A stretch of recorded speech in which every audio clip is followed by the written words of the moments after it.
पुढच्या एका रचनेमध्ये कवी श्रीराम दापके अंधानेरकर, तालुका कन्नड, जिल्हा औरंगाबाद येथून सर लिहित आहेत.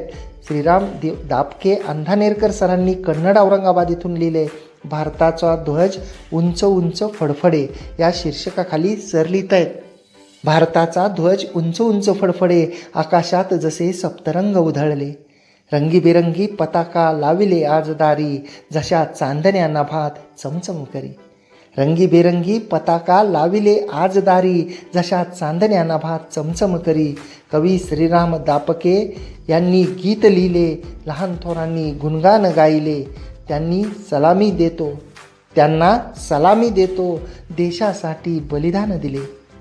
त्यांना सलामी देतो देशासाठी बलिदान दिले. भारत देश गुलामगिरीतून मुक्त झाले. भारत देश गुलामगिरीतून मुक्त झाले. तर खूपच अप्रतिम आणि सुंदर